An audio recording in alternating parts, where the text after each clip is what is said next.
اعوذ باللہ من الشیطان الرجیم بسم اللہ الرحمن الرحیم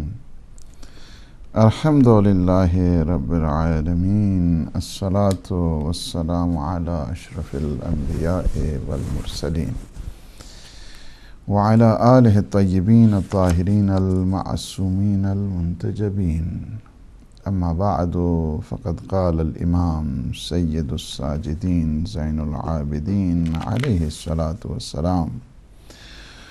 واما حق سائسک بالسلطان فان تعلم انک جعلت له فتنة وانہ مبتلا فیک بما جعلہ اللہ له علیک جعلہ اللہ له علیک من السلطان وان تخلص له فی النصیحة وان لا تماحکہ وقد بسطت یدہ علیک فتکون سبب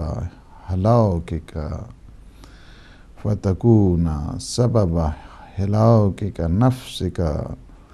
وحلاکہ وتذلل وتلطف بعطائہ من الرضا ما یکفہ عنک ولا یضر بدینک وتستعین علیہ فی ذلک باللہ ولا تعازہ ولا تعاندہ فإنک ان فعلت ذلک عققتہ وعققت نفسک فعرضتها لمکروہہ وعرضتہ بالحلقۃ فیک وکنت خلیقا ان تکون معینا لہ علی نفسک وشریکا لہ فیما اتی الیک ولا قوۃ الا باللہ۔ حقوق کے پروگرام میں اپنے تمام ناظرین و سامعین کی خدمت میں یہ سلام پیش کرتا ہوں۔ اللہ سبحانہ و تعالی سے دعا ہے کہ وہ ہمیں جذبہ اخلاص اپنے مخلصین بندوں میں اور وہ افراد کے جو حقوق کی پاسبانی کرنے والے ہیں ان میں ہمارا شمار فرمائے۔ ہماری یہ گفتگو آج 15ویں حق کے سلسلے میں ہے، صحیفہ جو رسالہ حقوق ہے اس سلسلے میں۔ امام علیہ الصلوۃ والسلام نے رسالۃ الحقوق میں 50 حق بتائے ہیں۔ وہ جو 50 حق ہیں ان میں سے آج 15واں حق اس پہ ہماری گفتگو ہو رہی ہے، اور 15واں حق بھی ایک حاکم کے سلسلے میں ہے جس کے پاس گورنمنٹل پاور ہے، جس کے پاس تسلط ہے، جس کے پاس ایک قسم کی حکومت ہے، اس سلسلے میں گفتگو ہے۔ اور امام علیہ الصلوۃ والسلام نے حاکم کا حق بتاتے ہوئے یہ فرمایا کہ جو پیشوائے حکومت ہیں، کہ جن کے پاس گورنمنٹل پاور ہے، ان کا بھی تم پر حق ہے کہ تم اس کے لیے آزمائش، ان تعلم انک جعلت لہ فتنة، کہ تم اس کے لیے آزمائش، یہاں پہ فتنہ سے مراد وہ فتنہ نہیں ہے کہ جو ہمارے ہاں اردو اور پنجابی میں استعمال ہوتا ہے۔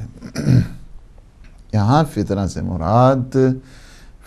سے مراد آزمائش ہے، ٹیسٹ اینڈ ٹرائل ہے، امتحان ہے۔ جس طرح کہ قرآن نے بھی کہا کہ ہم نے تمہارے لیے مال اور اولاد کو فتنہ قرار دیا ہے، تو وہاں سے مراد بھی فتنہ سے مراد یہ نہیں ہے کہ کوئی فساد ہے، کوئی کرائسس ہے، کوئی جھگڑا ہے، بلکہ اگر ایسی بات ہوتی کہ وہاں سے مال اور انسان کے بنون اور انسان کی اولاد اگر باعث فتنہ ہے، اگر فتنہ اور فساد کا مطلب ہے تو پھر نہ کسی کو مال کی طرف جانا چاہیے، نہ کسی کو شادی کرنی چاہیے کہ اس سے اولاد ہو جائے گی، اور پھر جتنے بھی یہ جو سارے ریلیشنز ہیں یہ سارے کے سارے کلیپس ہو جائیں گے۔ اگر ایک انسان جب رشتہ ازدواج میں نہیں آتا ہے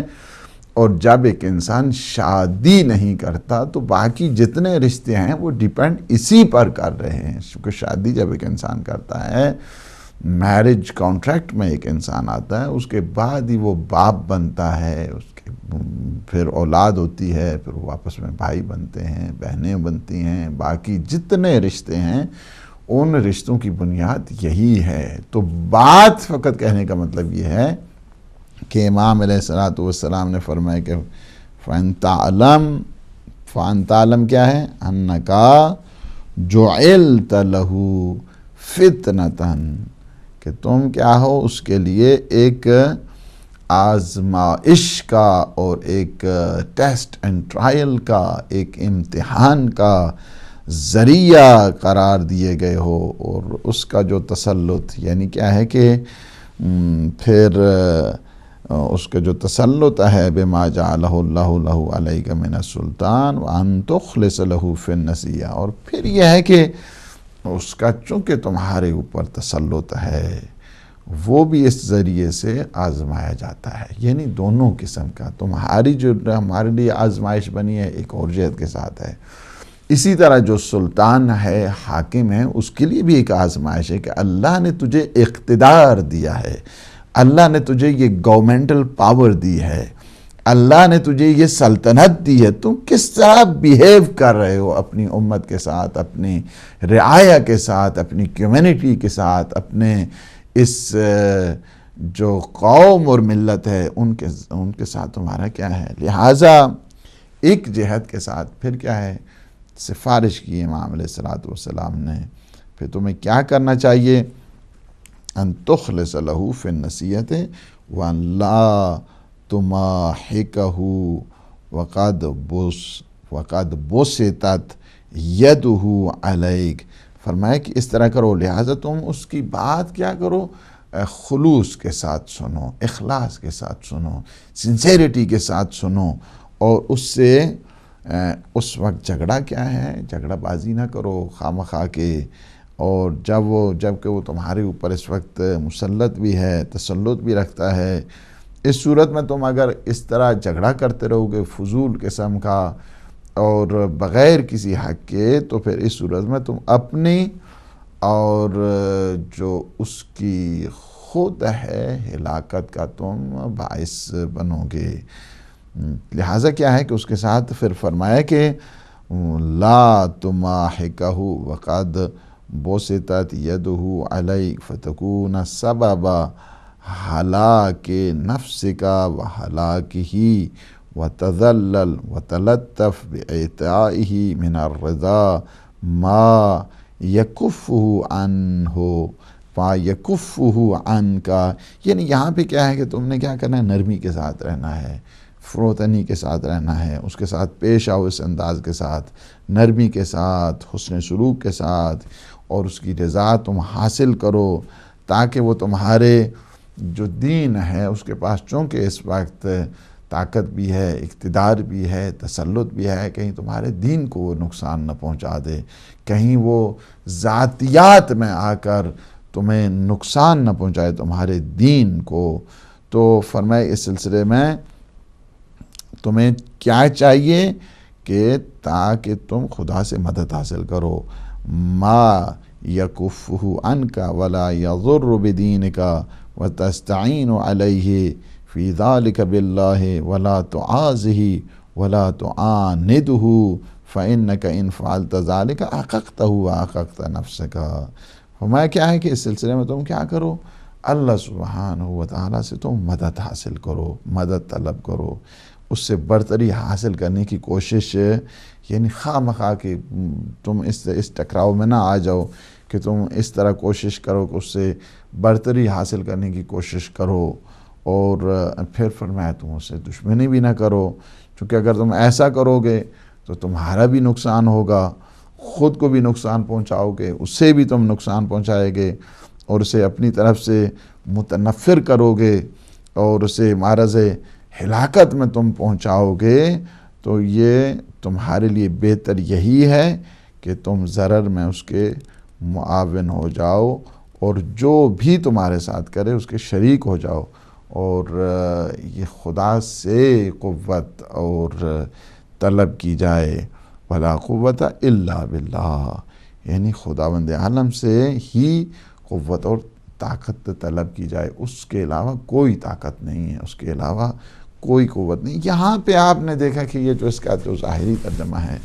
اس سے آپ نے ایک چیز یہ ہے کہ سلطہ جو یہاں پہ لفظ ہے یا سلطان جو کہا جاتا ہے، سلطان، اس کا معنی جو ہے نا وہ قدرت ہے۔ یعنی اگر اقرب الموارد میں بھی دیکھیں تو اس میں بھی جو سلطہ کے جو معنی ہے وہ قہر اور غضب کے ساتھ قدرت اور تمکن لکھا ہے وہاں پہ بھی۔ سلطہ علیہ یعنی دوسرے پر جو ہے نا وہ غلبہ کرنا، دوسرے پہ غالب آنا ہے۔ اور یہاں پہ امام علیہ السلام نے جو معاشرہ میں، ایک سوسائٹی میں حقوق ہیں ایک حاکم کے، انہیں بتایا ہے۔ اور حاکمیت ایک پوری ان جنرل پرسیپشن کے اعتبار کے ساتھ ہے، یہ نہیں ہے کہ ایک پورے ملک کے اوپر جو ہے نا حاکم ہو، بلکہ حاکمیت کا آغاز گھر سے شروع ہوتا ہے۔ یعنی کیا ہے کہ حاکم فرض کیا کہ ایک میاں بیوی ہیں تو وہاں پہ بھی ایک حاکم ہے اور دوسرا وہاں پہ چاہیے یہی ہے، چونکہ چل نہیں سکتا ہے زندگی کا کوئی نظام کہ دونوں اگر باس بن جائیں، دونوں اگر ایک سلسلے میں مقابلہ شروع کر دیں تو وہ نظام چلنے والا نہیں ہوتا ہے۔ لہٰذا طریقہ کار ہی یہی ہے کہ شیئر کیا جائے، رسپانسبلٹیز کو تقسیم کر دیا جائے تاکہ اس میں کسی قسم کا کلیش نہ ہو۔ اور کلیش جب ہوتا ہے تو پھر دو پہاڑ جب آپس میں ٹکراتے ہیں تو سوائے اس کی تباہی اور بربادی کے کچھ نہیں ہوتا ہے۔ یہی چیز ہے کہ لو کان فیہما آلہۃ الا اللہ لفسدتا، اگر اس زمین و آسمان میں بھی دو خدا ہوتے تو یہ سارے کا سارا فساد لازم آتا، تباہ اور برباد ہو جاتا تھا۔ یہ نہیں ہو سکتا ہے کہ دو طاقتیں بیک وقت عین آن واحد میں رولنگ جو ہے نا اس میں وہ رہیں، وہ نہیں ہو سکتا ہے، وہ نظام نہیں چل سکتا ہے، وہ نظام میں گڑبڑ ہوتی ہے۔ اس لیے یہ ہے کہ جہاں جہاں پہ بھی خواہ دو فرد ہیں وہاں پہ بھی ایک حاکم ہوتا ہے اور ایک حاکم مقرر کر دیا گیا تاکہ اس کی بات کو مانا جائے، تاکہ گھر کا بہتر نظام ہو۔ اسی طرح گھر میں اگر ایک اس قسم کی جوائنٹ فیملی ہے، اس میں رہتے ہیں، ایک اس میں حاکم ہے، لہٰذا ان کی باتوں کو مانا جائے اور خواہ مخواہ اوور رول نہ کیا جائے ان کی باتوں، اس وجہ سے کہ وہاں پہ تنفر پیدا ہوگا۔ نہ فقط یہ اپنے آپ کو ایک انسان نقصان پہنچاتا ہے بلکہ جو ڈسپلن آف لائف ہے اس کی وجہ سے خراب ہو جاتا ہے کہ جب وائلیشن آتی ہے اس سلسلے میں۔ اسی طرح پھر ایک کمیونٹی میں بھی ہے، کمیونٹی کا بھی لیڈر ہوتا ہے، لہٰذا اس کی بھی ٹانگوں کو کھینچا نہ جائے بلکہ بہتر انداز کے ساتھ سجیشن دی جائیں، اس سجیشن کے ساتھ آگے بڑھا جائے اور پھر اس میں وہ کمیونٹی بہت آگے بڑھا کرتی ہے۔ لیکن مطلب اگر یہی ہے کہ لیگ پولنگ کی جائے اور ٹانگوں کو کھینچا جائے کہ فلاں صدر کیوں بن گیا، فلاں سیکرٹری کیوں بن گیا، فلاں تو وہ ادارہ بھی نہیں چل سکتا ہے، وہ کمیونٹی نہیں چل سکتی ہے، وہ جو سوشل سسٹم ہے اس کے ڈیمیج کا جو ہے نا وہ خطرہ ہے۔ اس لیے امام علیہ السلام نے ایک ان جنرل اس پاور کو کہ جو ایک حاکم کی ہے بتایا گیا ہے کہ دیکھیں یہ آپ کے لیے بھی امتحان ہے، یہ اس کے لیے بھی امتحان ہے، تم بھی آزمائش کی گھڑی میں ہو اور وہ بھی آزمائش کی گھڑی میں ہے، لہٰذا اچھے طریقے سے کام ایسا کرو کہ جس سے خدا خوش ہو جائے، خدا کا رسول خوش ہو جائے۔ کوئی بھی سسٹم نہیں چل سکتا ہے اگر اس میں حاکم نہ ہو، کوئی سسٹم نہیں چل سکتا ہے اگر اس میں حاکمیت یعنی اس میں وہ تصور اگر نہیں ہے تو وہ نہیں چل سکتا ہے۔ حاکم سے مراد یعنی وہ کہ جس کے پاس جو صاحب قدرت ہے، اس وقت صاحب اختیار ہے، اس کی بات ہو رہی ہے، تو اس کے بغیر نہیں چل سکتا ہے ایک نظام۔ لہٰذا بہت ساری روایات ہیں، اگر اس سلسلے میں آپ کو بتاؤں کہ یہ جو حاکم کا وجود جو ضروری ہے، مولا کائنات امیر المؤمنین علی ابن ابی طالب علیہ السلام، یہ نہج البلاغہ میں ہے اور خطبہ نمبر 40واں نمبر ہے، 40 نمبر خطبے میں 40 سرمن ہے، جس میں ارشاد فرمایا لا بد للانسان من امیر بر و فاجر، یعنی یہاں پہ ہے، یعنی یہ تو وہاں ان لوگوں کے جواب میں کہ جو یہ کہتے تھے ہاں جی لا حکم الا للہ، یعنی ان کی ہمیشہ یہ کون سے خارجی لوگ، یہ جو خوارج تھے، امیر المومنین علی ابن ابی طالب علیہ السلام کو کہتے تھے نہیں کوئی حاکم کی ضرورت نہیں، لا حکم الا للہ، بس حاکمیت کا تعلق فقط جو ہے نا وہ اللہ سبحانہ و تعالی۔ امام نے فرمایا دیکھو ایسا نہیں ہوتا ہے، یہ بندہ کیا ہے، اللہ کی اس نظام کا وارث ہے، اللہ کے نظام کو چلانے والا ہے، یہ نمائندہ ہے، پروردگار ہے، اللہ سارے نظام اللہ ہی کا ہے، لیکن بندہ کیا ہے، اس کی نیابت جو کہ ڈپٹی شپ اس کے پاس ہے، لہٰذا یہ آ کر اس کو رول کو اور اس اقتدار کو آگے چلاتا ہے، سارا احکام سارا حکم اللہ ہی سبحانہ و تعالیٰ کا ہے۔ تو یہاں پہ یہ ان کے اس جواب میں امام علیہ السلام نے فرمایا ہے کہ تم یہ کہتے ہو کہ لا حکم الا للہ کا جو شور مچا رکھا ہے، اس میں یہ چیز بتا دی کہ حاکم کا وجود ایک ناگزیر چیز ہے، چونکہ اسی وقت معاشرہ آرام اور چین کے ساتھ رہ سکتا ہے جب اس میں ایک قوی، ایک اسٹرانگ اور ایک پاورفل لیڈر جب تک نہیں ہوتا ہے وہ معاشرہ کبھی ترقی نہیں کر سکتا، کبھی تعالی کی طرف نہیں جا سکتا، اس معاشرے میں کبھی سکون اور کبھی چین نہیں آ سکتا ہے، ورنہ وہاں پہ فتنہ ہوگا، فساد ہوگا۔ ایک طاقتور، ایک شجاع، ایک عادل حاکم کا وجود جو ہے باہر کیف ضروری ہے ایک معاشرے کے لیے، تاکہ وہ ان کے نظام کو درست کرے، وہاں پہ ڈسپلن کو قائم کرے، وہاں پہ امن اور امنیت، پیس اینڈ سیکیورٹی کے نظام کو اچھے انداز کے ساتھ چلے، ایجوکیشنل جو سسٹم ہے وہاں پہ ہو، وہاں پہ انسان کی طبی مراعات ہیں، ساری یہ حاکم کے بغیر نہیں ہو سکتی ہیں۔ لہٰذا امام علیہ السلام نے اس خطبہ میں فرمایا کہ لا بد للانسان من امیر بر و فاجر، یہ بہرحال ایک معاشرے کے لیے ایک حاکم کا وجود ضروری ہے، خواہ وہ حاکم اچھا ہے یا برا ہے، باہر کیف حاکم تو باہر کیف ضروری ہے۔ یعنی چونکہ حاکم کیا ہوتا ہے، ایک محور ہوا کرتا ہے، اس کی ایک سینٹرل پوزیشن ہوا کرتی ہے، اس سینٹرل پوزیشن کی وجہ سے چونکہ ساری چیزیں اسی کے ارد گرد گھوما کرتی ہیں، اس وجہ سے اس کا وجود کیا ہے، ضروری ہے۔ جس طرح پیغمبر اسلام صلی اللہ علیہ وآلہ وسلم نے فرمایا کہ سلطان ظلوم خیر من فتن تدوم، ایک اگر فرض کیا کہ ظالم قسم کا جو بادشاہ ہے وہ بھی آ جائے، لیکن اس سے تو بہتر ہے کہ جہاں پہ فساد ہوں، جہاں پہ کرائسس ہوں، جہاں پہ فتنے ہوں، جہاں پہ قتل و غارت ہو، اور جہاں پہ مختلف قسم کے شور شرابے ہوں، اور جہاں پہ اس قسم کی دہشت گردی کا وہ سسٹم ہے، اس کے لیے بھی چاہیے کہ ایک اچھے قسم کا، عادل قسم کا رہبر و رہنما ضروری ہے۔ اور پھر بہت خوبصورت روایت ہے امام جعفر صادق علیہ السلام کی، فرماتے ہیں لا یستغنی اہل کل بلد عن ثلاثہ، کوئی شہر ایسا نہیں، کوئی بستی ایسی نہیں، کوئی جگہ ایسی نہیں کہ جہاں پہ تین چیزوں کا ہونا ناگزیر ہے، تاکہ وہ ایک جو سوشل ڈیولپمنٹ جس کو کہا جائے، ایک معاشرتی ترقی کے لیے تین چیزوں کا ہونا بڑا ضروری ہے۔ یفزع الیہم من امر دنیاہم وآخرتہم، چونکہ ان کے بغیر نہ دنیا کی سعادت حاصل ہو سکتی ہے، نہ آخرت کی سعادت حاصل ہو سکتی ہے۔ یہ تین چیزیں کیا ہیں کہ جن کے بغیر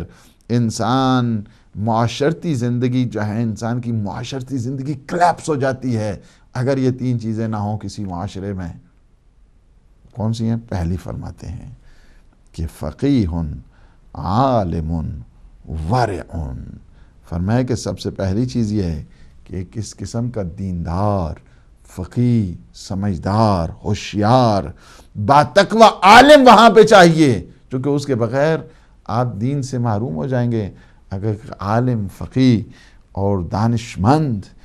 جو حلال و حرام کے مسائل کو جانتا ہے اگر کسی معاشرے میں نہیں ہے تو معاشرہ بے راہ روی کا شکار ہو جاتا ہے۔ لہٰذا ناگزیر ہے ہر معاشرے کے لیے کہ ایک با عمل عالم، ایک با تقوی عالم وہاں پہ موجود ہو، جو فقیہ ہو، جانتا ہو مسائل شرعیت کو۔ اور دوسرا فرماتے ہیں وَأَمِيرٌ خَيِّرٌ مُطَاعٌ، اور دوسرا یہ ہے کہ ایک حاکم صاحب قدرت وہاں پہ اس نظام کو چلانے کے لیے وہ بھی چاہیے کہ جو بڑا قوی ہو، طاقتور ہو، دیندار ہو، اور جس سے لوگ اس کی اطاعت کریں۔ اس قسم کے حاکم کی بھی ضرورت ہے۔ ڈسپلن آپ نے معاشرے میں، ایک سوسائٹی میں کس طرح حاصل کرنا ہے؟ ڈسپلن پیدا کرنا ہے، اور دین اور آخرت کی، دین اور دنیا کی، دونوں کی آپ فلاح اور صلاح چاہتے ہیں تو وہاں پہ سب سے پہلے ایک چیز کیا ہے کہ ایک باعمل عالم ہونا چاہیے۔ نہیں یہ کہ آئے اور وہاں پہ لوگوں کو تماشا کر کے اس کے بعد چلا جائے اور پیچھے کمیونٹی پوری جو ہے نا پھر سال پورا بھگتتی رہے۔ ایسا نہیں ہے۔ فتنہ مچانے والا نہیں، نہ فتنہ مچانے والا حاکم چاہیے، نہ فتنہ مچانے والا کوئی اسی طرح دانش مند چاہیے، بلکہ کیا ہوں، اصلاح کرنے والے ہوں، ایسا عالم کہ جو باتقوی ہو، ایسا عالم کہ جو دینی موازین کو وہ جانتا ہو، لوگوں میں اصلاح کرے، لوگوں کو ان کے صحیح معنوں میں، ان کو پراپر وے میں دین اور دنیا کی طرف متوجہ کرے، کہ دینی ضروریات کو پورا کرے، ان کی دنیاوی ضروریات کو پورا کرے۔ فقیہ عالم ورع و امیر خیر مطاع، ایسا لیڈر اور ایسا حاکم اور ایسا سلطان، ایسا جو گورنمنٹل پاور جس کے پاس ہے، لوگ جس کے ساتھ مانوس ہوں، جو جس کے ساتھ محبت کریں، جو لوگ جس کی اطاعت کریں، خیر مطاع، خیر، نیکوکار ہو، نہ یہ ہے کہ ڈکٹیٹر ہو، نہ یہ ہے کہ دوسروں پر ظلم کرنے والا ہو، بلکہ فرمائے کہ امیر خیر مطاع، ایسا حاکم ہو، ایسا امیر ہو، ایسا گورنر ہو، ایسا بادشاہ ہو، ایسا پریزیڈنٹ ہو، ایسا وائس پریزیڈنٹ، جتنے بھی آپ عہدے اس میں جو ہیں وہ لے جائیں، یعنی کیا ہے کہ امیر خیر مطاع۔ اور تیسری چیز کیا ہے کہ دین اور دنیا کی سعادت کو حاصل کرنے کے لیے تیسری چیز یہ ہے، فرماتے ہیں کہ طبیب بصیر ثقۃ، تیسری چیز یہ ہے کہ اس قسم کا ماہر، ایکسپرٹ، کنسلٹنٹ قسم کا جو ڈاکٹر ہے کہ جو بیماریوں کو جانتا ہے تاکہ وہاں پہ ان کا علاج کرے، جو مورد اطمینان ہو۔ یہ نہیں دیکھیں نا یہاں پہ سار کیا ہے، طبیب ڈاکٹر ہو لیکن بصیر جانتا بھی ہو، مہارت بھی اسے ہو، ایکسپرٹیز بھی اس کے ہوں۔ نہ یہ ہے کہ ایسی جگہ جو کمپاؤنڈر آ جائے ماشاءاللہ وہ بھی ڈاکٹر ہیں اور اس کے بعد جو ہے نا وہ سارا علاج ہو رہا ہے اور آپریشن ہو رہا ہے اور کینچیاں بیچ ہی میں رہ رہی ہیں، اور اس کے بعد جو ہے نا بعد میں پتہ چلا ہاں جی ایکس رے کرو تو یہ موجود ہے۔ یہ نہیں ہے، اس کے سامنے اس کو بصیر نہیں کہتے ہیں۔ ممکن ہے کہ ایک ڈاکٹر ہو، ٹھیک ہے، طبیب بھی ہے، ماشاءاللہ کوالیفائڈ ہے، سب چیزیں ہیں اس کی، MBBS اس نے کیا ہوا ہے، کر کے آیا، یہاں پہ اس نے اپنے جو ہے کورسز کی ہوں، لیکن بصیر نہ ہو، دانا چاہیے، سمجھدار چاہیے، ایکسپرٹ رکھنے والا ہو، دیکھے اس کے بعد اس کو یہ انالیسس کر سکے، بصیر بھی ہونا چاہیے، اور اس کے بعد ثقتن، اور کیا قابل اطمینان۔ یہ تین چیزیں اگر کسی معاشرے میں پائی جاتی ہیں وہ معاشرہ بہت خرسند ہوتا ہے، خوشحال ہوتا ہے، دینی اور دنیاوی دونوں لحاظ سے ترقی کرتا ہے، دنیا اور آخرت میں اس کی سعادت ہوا کرتی ہے۔ یہ تین چیزیں بہر کیف ناگزیر ہیں، اور یہی چیز ہے کہ اسلام نے بھی ہمیشہ جو حاکم ہے یا تصور اس کا حاکمیت کا ہے، حاکمیت کے تصور کو اگر آپ دیکھیں تو اسلام میں جو اسلامک گورنمنٹ جس کو کہا جاتا ہے، اس میں کسی قسم کا کوئی خوف نہیں ہوتا، کوئی خطر نہیں ہوتا۔ خطر ہے تو بس کس کا ہوتا ہے؟ احکام خدا کا ہوتا ہے، ان قوانین اور ان موازین شرعی کا ہوا کرتا ہے۔ اس کے علاوہ آپ دیکھیں کہ جو خواہ وہ وہاں پہ پریزیڈنٹ ہے یا وہاں پہ پرائم منسٹر ہے یا وہاں پہ جتنے گورنرز ہیں، کسی کو نہیں، وہ ایک عام فرد کی طرح جاتے ہیں۔ اور وہاں پہ اسلامک گورنمنٹ میں ایک چیز میں بتاؤں کہ دنیا کی جو گورنمنٹس ہیں اور اسلامی گورنمنٹ ہے، اس میں فرق ہوا کرتا ہے۔ دنیا کی جتنی گورنمنٹل پاورز اور گورنمنٹ میں جو شخص آتا ہے اس میں یہ آتا ہے کہ جو ہی گورنمنٹ پایا اس کے لیے آسائشیں بڑھنا شروع ہو جاتی ہیں۔ پہلے اس کے پاس ایک گاڑی ہیں، اب اس کے پروٹوکول کے لیے 50 ہو گئی ہیں۔ آسائشیں اس کے لیے پہلے ایک تھا، ابھی ایک پورے جو ہے نا کئی بنگلے اس کے لیے جو ہے نا وہ ہو گئے ہیں۔ لیکن جو اسلامی گورنمنٹل پاور، جس اسلامی جو اقتدار ہوا کرتا ہے، اس میں حاکم اسلامی جتنی بڑی پوسٹ پر آتا ہے اتنی سہولتیں اس کی کم ہو جایا کرتی ہیں۔ السلام علیکم ورحمۃ اللہ۔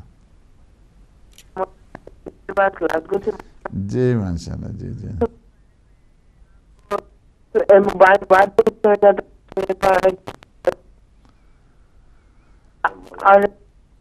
جی جی جی کیا ہو گیا؟ آپ کا بات کر رہے تھے، کال کٹ گئی ہے؟ جی اگلی کال دیں۔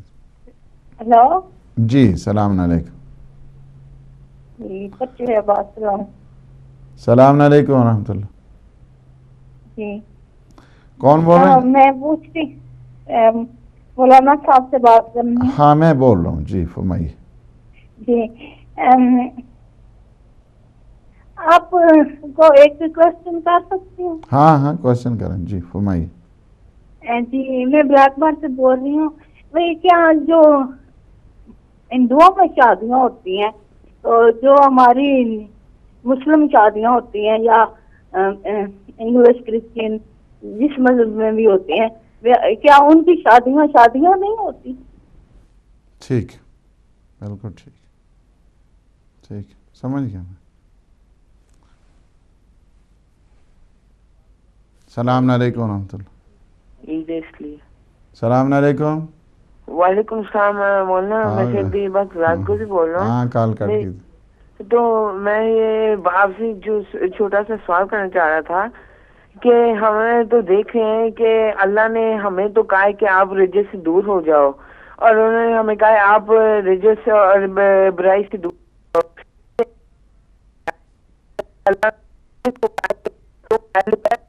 جاؤ۔ کہتے ہیں کہ تم رجس سے دور ہو اور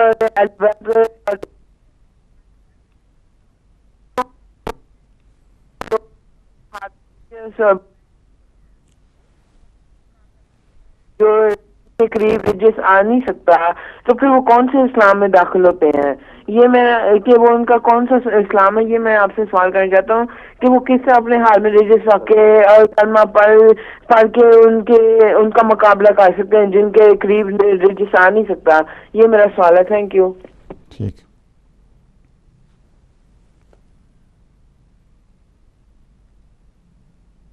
جی تو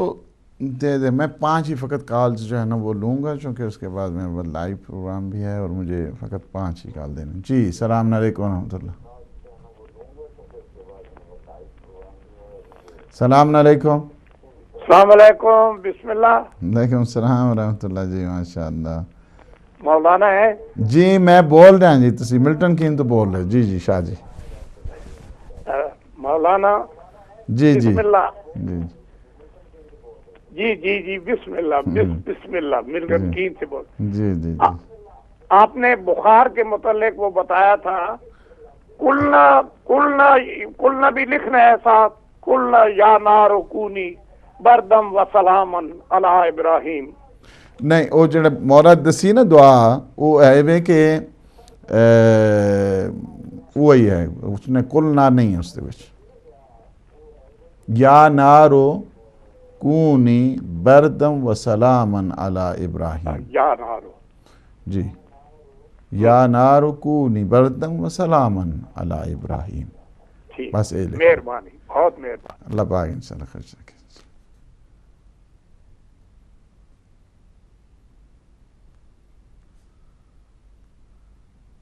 جی تو یہ ہے کہ جو اسلامی جہاں پہ اسلامی حکومت کہا جائے وہاں پہ یہ نہیں ہوتا ہے کہ فلاں کو عہدے پہ آ گیا تو وہ کوئی خوف بنے، نہیں۔ اسلامی حکومت میں یہ ہوا کرتا ہے کہ جتنے بھی حاکم ہوتے ہیں ان کی آسائشیں کم ہو جاتی ہیں، سہولیات کم ہو جایا کرتی ہیں، چونکہ انہیں جو لوئسٹ لیول ہوتا ہے اس کا کمیونٹی کا، ان کے افراد کو دیکھ کے زندگی گزارنا پڑتی ہے۔ اس وجہ سے جہاں جہاں پہ اسلامی حکام ہوتے ہیں، اسلامی حاکمین ہوا کرتے ہیں، اسلامی حاکم ہوا کرتا ہے، وہاں پہ یہ ہے کہ آسائشیں کم، لیکن دنیا والے جتنے ہیں وہاں پہ سب سے زیادہ جو ہے نا پروٹوکول آپ کو جو ہے نظر آئے گا۔ یہ فرق ہے، یہ فرق ہے۔ باقی جتنی حکومتیں استبدادی ہے، استحصالی ہے، استعماری ہے، جس طرح جو ہے نا وہ اس کا تعلق خاص سوشلزم کے ساتھ ہے، کیپٹلزم کے ساتھ ہے، یہ جتنی بھی ساری حکومتیں ہیں ان میں اور اسلامی گورنمنٹ میں فرق یہ ہوا کرتا ہے کہ جو اسلامی نمائندہ ہے جب وہاں پہ آتا ہے، مجھے یاد ہے ابھی تک میں اس وقت اسٹوڈنٹ تھا، قوم میں تھا، اور خامنائی اس ٹائم جو ہیں وہ صدر تھے، پریزیڈنٹ تھے، اور میں نے خود دیکھا، خود سنا ان کی زبان سے میں نے سنا کہ وہی جو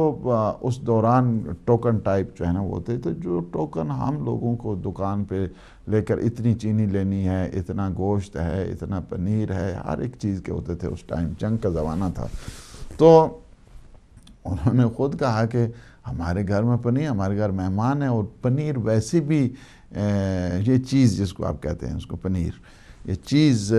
صبح کے ٹائم ایران میں یہ ہوتا ہے کہ ناشتے کے لیے ایک بڑا ایک امپورٹنٹ جو ہے نا وہ وہاں پہ ایک چیز جو ہے نا سمجھی جاتی ہے صبح کے ناشتے۔ کہا کہ ہمارے مہمان ہیں، ہمارے پاس وہی جو آپ لوگ کھاتے ہیں ٹوکن ہوتا ہے، اسی طرح یہ ان کا بھی ہوا کرتا ہے۔ ایسا نہیں ہوتا ہے کہ اسلامی جو گورنمنٹ ہے وہاں پہ حاکم کے لیے کوئی خاص قسم کی مراعات نہیں ہوتی ہیں۔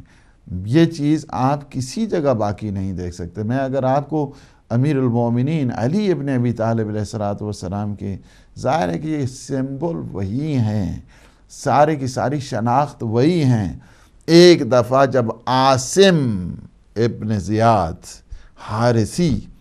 ان کے بھائی ہیں، اور انہوں نے دعوت جب دی امام علیہ السلام کا، ایک بڑا گھر اور بڑا ماشاءاللہ وہاں پہ خوب جو ہے نا اپارٹمنٹس ہیں، ان کے حویلیاں ہیں، بہت بڑا گھر ہے اور بہت بڑی کوٹھی ہے۔ تو امام فرماتے ہیں کہ آپ چند آدمی رہتے ہیں اور اتنی بڑے گھر کی تو ضرورت نہیں ہے، تو آپ بہتر نہیں تھا کہ آپ آخرت کا گھر بنا لیتے؟ اور اس کے بعد باتیں کرتے کرتے تو امام علیہ السلام کو یہ شخص مخاطب ہوتے ہیں، کہتے ہیں کہ یا امیر المومنین، آپ کو بہت شکریہ، آپ نے کتنی اچھی نصیحت کی ہے۔ امام فرماتے ہیں میں تمہیں ایک اور بات بتاؤں، تم اسی گھر کو آخرت کا گھر تم بنا سکتے ہو۔ اسی جو اتنی بڑا گھر ہے تمہاری، اتنی بڑی حویلی ہے، اتنا بڑا یہ سارا ہے، کوٹھی ہے، اسی کو تم اتنے بڑے بڑے تم کمرے ہیں اور کافی اسی طرح لمبے چوڑا تمہارے اسباب و وسائل، اسی کو تم آخرت کا گھر بنا سکتے ہو۔ کہا یا امیر المومنین کیسے؟ فقط فرمایا کہ 3 چیزیں اس میں کرنی ہیں۔ فقط یہ ہے کہ اس کو فقراء کے لیے، جب کوئی آدمی آ جائے، فقیر آ جائے تو تم اسے مہمان ٹھہراؤ۔ دوسرا یہ ہے کہ مہمان یہاں پہ لے کے آؤ، اور تیسرا یہ ہے کہ صلہ رحم کے لیے۔ یہ نہیں ہے کہ وہاں پہ اگر کوئی آدمی آ گیا تو وہ ہوٹل میں کیوں ٹھہرے؟ تم کہو میرے پاس جگہ موجود ہے، آپ کو ہوٹل پہ ٹھہرنے کی ضرورت نہیں ہے، کسی موٹل میں جانے کی ضرورت نہیں ہے۔ اس کام کو اگر تم 3 یہ کام کرو گے، اکرام الضیف کے لیے، اپنے صلہ رحم کے لیے، اپنے جو دوست احباب ہیں انہیں ٹھہرانے کے لیے اگر تم یہ کرو گے تو تم اسی کو اپنا آخرت کا گھر۔ کہا کہ یا امیر المومنین میرے یہ ہے اسباب اور وسائل، لیکن میرا ایک بھائی ہے کہ جو بالکل ٹوٹلی اپوزٹ، وہ میرے بالکل جو ہے نا وہ دوسری لحاظ سے، میرے پاس میں سب دنیا کے وسائل استعمال کر رہا ہوں، وہ سارے کھدر کا لباس پہنا ہوا، بیوی بچوں سے دور، سوسائٹی سے دور، عجیب و غریب اس کے حال۔ فرمایا ابھی بلاؤ اس کو، ابھی بلاؤ اس کو۔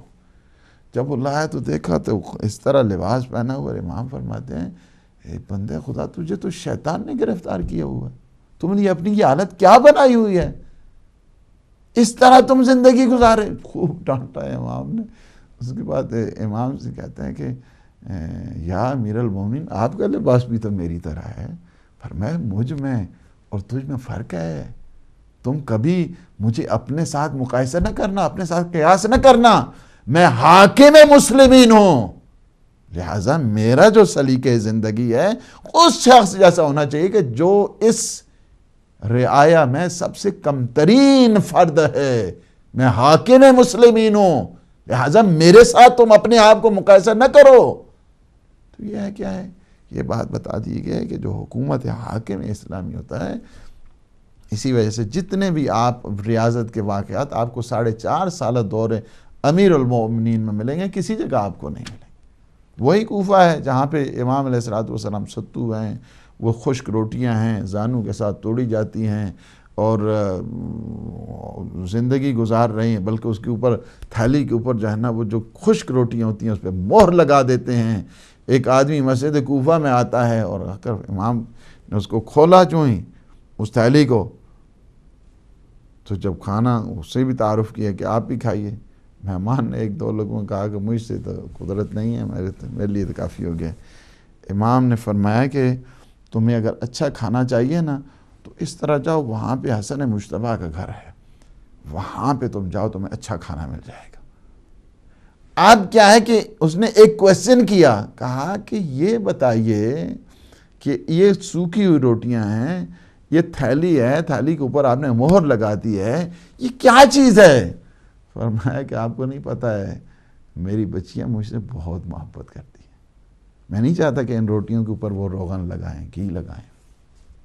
تم جاؤ وہاں پہ، یہاں نہیں تم کھا سکتے، یہ کھانا نہیں تم کھا سکتے، تم جاؤ اور جا کے بھیجا جاؤ حسن مجتبیٰ، جا کر تم پوچھو وہاں سے وہ دسترخوان ہے، یہ آج بھی مشہور ہے دسترخوان حسنی، آج بھی ہے۔ وہ بندہ خدا جب جاتا ہے وہاں پہ کھاتا بھی ہے، اس کا تھوڑا تھوڑا جانا کنارے میں تھوڑا تھوڑا رکھتا جاتا ہے۔ تو امام علیہ السلام نے ایک دفعہ دیکھا، فرمایا کہ بندہ خدا تم اپنا کھاؤ اور تمہاری فیملی کے لیے ہم الگ سے پیک کر کے تمہیں دے دیں گے، تم پریشان نہ ہو، جو آرام کے ساتھ کھاؤ۔ تو عرض کی نہیں، میں نے ایک دوست دیکھا ہے مسجد میں ہے، ان کا کھانا، فرمایا یہ سارا انہی کا صدقہ ہے، وہ میرے بابا ہیں علی ابن ابی طالب ہیں۔ حاکم اسلامی یہ تھوڑے ہیں یہاں پہ، یہ جو حاکم اسلامی یہ اسلامی مملکت میں اس وقت یہ ڈکٹیٹر اور یہ ذلیل ترین جو اس وقت مخلوق ہے اس وقت، جن کی وجہ سے اس وقت سارا آپ دیکھ رہے ہیں کہ یہ سارا خرابیاں ہیں اس وقت، سب سے زیادہ جتنی بدبختی ہیں ان لوگوں کی وجہ سے ہیں۔ اگر یہ لوگ ٹھیک ہو جائیں، ساری رعایا ساری عوام سب ٹھیک ہو سکتے ہیں۔ اس وجہ سے امام علی علیہ السلام نے ہمیشہ اپنے حاکمین کو اور اپنے حکام کو جہاں جہاں پہ گورنر بناتے تھے انہیں سفارش کرتے تھے، وصیت کرتے تھے، انہیں فرماتے تھے کہ تم نرمی رکھنا، ہمیشہ ہمیشہ مہربانی رکھنا اپنی اس رعایا کے ساتھ، اپنی امت کے ساتھ، اپنی عوام کے ساتھ، اپنی اس قوم کے ساتھ۔ اور آپ نے دیکھا کہ عہد نامہ جو مالک اشتر کے نام جو امام علیہ السلام کے پورا کانسٹیٹیوشن جو ہے، کانسٹیٹیوشن آف گورنمنٹ جس کو کہا جائے، پورا ایک نظام ہے، حکومت ہے، جس میں امام علیہ السلام فرماتے ہیں کہ فَمْلِكْ هَوَاكَ، تم کیا کرو، اپنی جو خواہشات نفسانی ہیں ان پہ پورا تسلط رکھو۔ نہیں یہ ہے کہ تم دوسروں پہ مسلط ہو جاؤ، اپنی خواہشات نفسانی پہ کو تم نے کیا کرنا ہے، پورا کا پورا تم نے خواہشات نفسانی پہ کنٹرول کرنا ہے۔ وَالشُّحَّ بِنَفْسِكَ عَمَّا لَا يَحِلُّ لَكَ، اور اپنے نفس پہ، شح کا مطلب ہوتا ہے بخل کرنا، یعنی اپنے آپ کو، یہیں پہ بھی یہی ہے کہ یعنی شح بنفسک، جو چیزیں اللہ کی طرف سے تم پر حلال نہیں ہیں ان سے بھی اپنے آپ کو تم بچاؤ تم اپنے آپ کو، اور اپنی خواہشات نفسانی پہ تم کنٹرول کرو۔ فرماتا ہے فَإِنَّ الشُّحَّ بِالنَّفْسِ، جب تم اپنے نفس کو بچاؤ گے، پرہیزگاری کی طرف تم آؤ گے تو تم انصاف اور عدالت کی زندگی گزارو گے۔ الانصاف منہا فی ما احببت وکرہت واشعر قلبک الرحمت۔ سبحان اللہ، یہ مولا نے عہد نامہ، یہ دستور دیتے ہیں اس کو، مالک اشتر کو یہ دستور دیا جاتا ہے، بہت بزرگ صحابی امیر المومنین کے، لیکن دیکھیں نصیحتیں کرتے ہیں، ایڈوائز کرتے ہیں، فرماتے ہیں کہ جب تم اپنے نفس پر کنٹرول کرو گے اور جو چیزیں تم پر حلال نہیں ہیں ان پہ تم قابو پاؤ گے تو تم انصاف کی طرف جاؤ گے، تم عدل کی طرف جاؤ گے، تم جسٹس کی طرف جاؤ گے۔ اور فرماتے ہیں وَأَشْعِرْ قَلْبَكَ الرَّحْمَةَ بِالرَّعِيَّةِ، ہمیشہ کیا کرو تم اپنی رعیت کے ساتھ، اپنی قوم کے ساتھ، اپنی عوام کے ساتھ محبت، تم اپنے دل میں کیا کرو، ان کی محبت تمہارے دل میں بھری رہنی چاہیے۔ قوم کے ساتھ محبتیں، قوم کے ساتھ محبتیں بکھیرو، قوم کے ساتھ شیئر کرو اپنی محبتوں کو۔ یہ جو آتے ہیں بھیڑیے اس وقت قوم کے اوپر مسلط ہو رہے ہیں، آپ نے نہیں دیکھا ہے ان کی حالت اس وقت؟ 50 سے زیادہ جو اس وقت اسلامی ممالک ہیں، ان کی حالت آپ کو نہیں پتا ہے کہ ان کی حالت کیا ہے؟ اس وجہ یہی ہے، میں اس وجہ سے اسلامی ممالک کہہ رہا ہوں، چونکہ ان کو زیادہ تنبیہ کی ضرورت ہے۔ وَأَشْعِرْ، یہ چیزیں انہیں پڑھنی چاہیے۔ مسلمانوں کے چوتھے خلیفہ اور شیعوں کے پہلے امام کی بات میں کر رہا ہوں، کیا ہے کہ وَأَشْعِرْ قَلْبَكَ الرَّحْمَةَ لِلرَّعِيَّةِ وَالْمُحَبَّةَ لَهُمْ، ان کے ساتھ محبتیں نچھاور کرو، تم ان کے ساتھ محبت کے ساتھ تم پیش آ جاؤ۔ وَاللُّطْفَ بِهِمْ، اور ان پہ اپنی عنایتیں کرو، عنایتیں کرو ایسے عوام کے اوپر۔ وَلَا تَكُونَنَّ عَلَيْهِمْ سَبْعًا ضَارِعًا تَغْتَنِمُ أَكْلَهُمْ، اس بھیڑیے کی طرح نہ ہو جانا کہ جو ہمیشہ چھپٹ رہا ہو ہر اس شکار کے اوپر، نہیں، تم رحم دلی رکھنا، محبت رکھنا، الفت رکھنا۔ حالانکہ مالک اشتر کا پتہ ہی ہے آپ کو، تو آپ کو پتہ ہے کتنا ایک عظیم شخص اور قوی اور دین خدا پہ پابندی رکھنے والا، کہ جن کے بارے میں خود حتیٰ کہ جب شہادت ہوتی ہے مالک اشتر کی اور امام خود بیان کرتے ہیں، روتے ہیں، مرثیہ پڑھتے ہیں اس کے لیے، ان کے لیے، اور کہتے ہیں کہ مالی مالک وما ادراک مال، تمہیں کیا پتہ ہے میرا مالک کیا تھا؟ میرا مالک میرے لیے نزدیک ایسا تھا، ایسا معاون اور ایسا ناصر تھا کہ جس طرح میں رسول خدا کی نصرت کرنے والا تھا۔ یعنی آپ نے دیکھا کہ یہاں پہ جو ایک بہت بڑا عظیم جو فریضہ ہے، ہمیشہ جتنے بھی یہ جو ایک پرابلمیٹک یہ جو حاکم ہیں، یہ جو گورنمنٹل پاورز کو انہوں نے قبضہ کیا ہوا ہے، جنہوں نے جہاں پہ بھی آپ دیکھیں گے کہ یہ استبدادی حکومتیں ہیں، جہاں پہ بھی یہ ظالم حکمران موجود ہیں، وہاں پہ آپ دیکھیں گے نمبر 1 خواہشات نفسانی ان پہ مسلط ہوگی،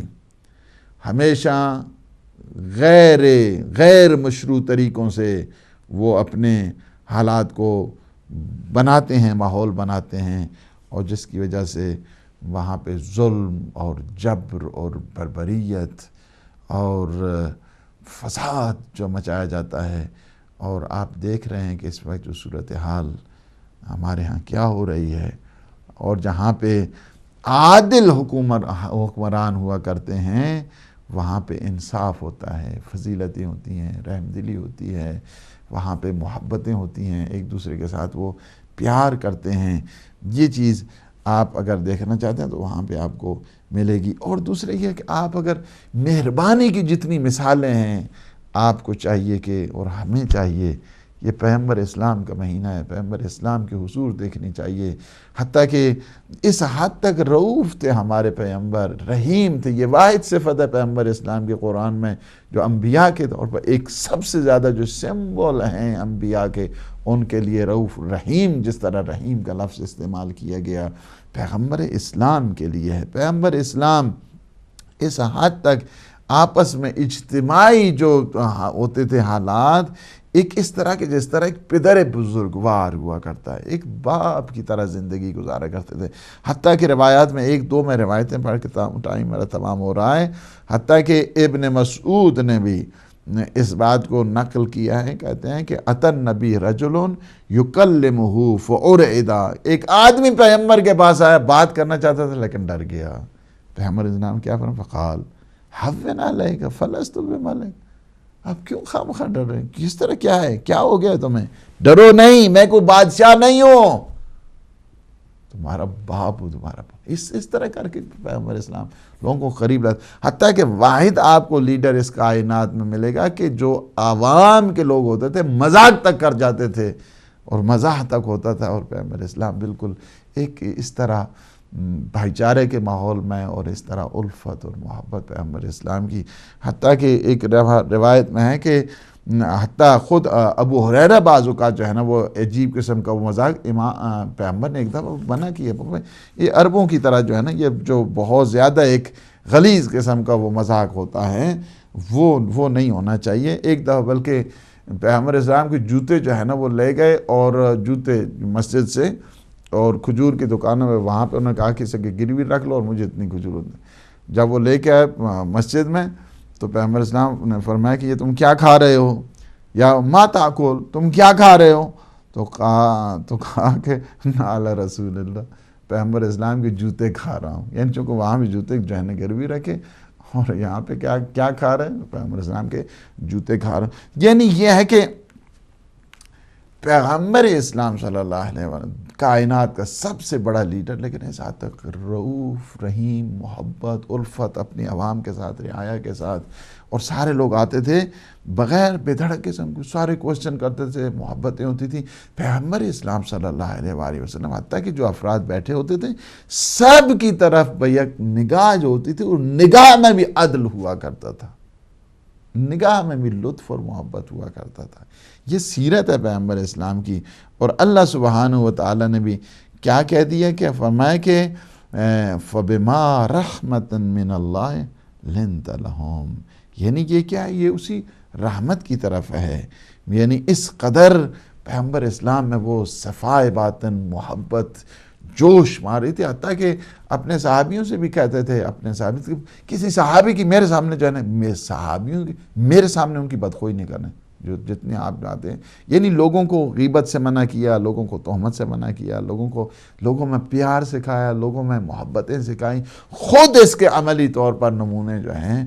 وہ پیغمبر اسلام صلی اللہ علیہ وآلہ وسلم نے پیش کیے ہیں۔ تو یہ ہے کہ جو اسلامی حاکمیت جس کو کہا جائے، حکومت اسلامی جس کو کہا جائے، حاکم اسلامی جس کو کہا جائے، حاکم اسلامی جو ہیں سب سے بانی ہے اسلام پیغمبر اسلام صلی اللہ علیہ وآلہ وسلم کی ذات ہے، اور جنہوں نے اس بات کو بتا دیا ہے کہ حکومت اسلامی پیار اور محبت، رحمت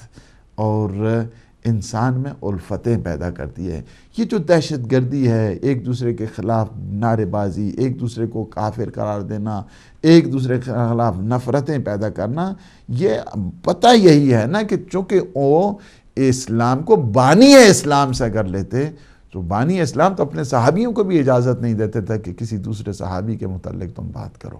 اس قدر امن اور اس قدر پیار اور اس قدر محبت کا یہ مذہب ہے پیغمبر اسلام کی۔ وہ پاک سیرت کو جب ایک انسان دیکھتا ہے، سب سے زیادہ جو زور آپ دیکھیں پیغمبر اسلام کا سب سے زیادہ زور علم پر ہے۔ کیا ہم علم کی طرف ہیں؟ پیغمبر اسلام کا سب سے زیادہ زور امن اور امنیت کی طرف تھا، کیا ہم اس طرف ہیں؟ پیغمبر اسلام کا سب سے زیادہ زور اتحاد اور وحدت کی طرف تھا، کیا ہم اس کی طرف ہیں؟ یہ تین شعبے کے جس کے ذریعے ہمیں سب، یہ مہینہ یہ پیغمبر اسلام کا کہ جس میں ہمیں سب سے زیادہ توجہ اس بات کی طرف دینی چاہیے، علم کی طرف،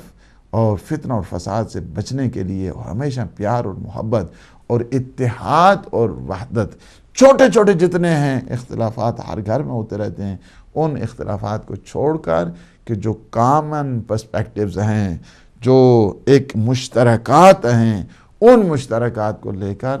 ہم سب کو چاہیے کہ آگے بڑھیں۔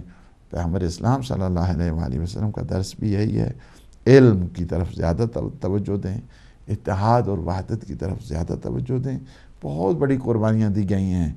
اور اسی لیے تو فرمایا کہ تم کیا تھے اور پیغمبر اسلام کے صدقے میں تم ایک ہو گئے ہو، بھائی بن گئے ہو، اور بھائی بنا دیا پیغمبر اسلام نے تمہیں۔ یہ سلسلہ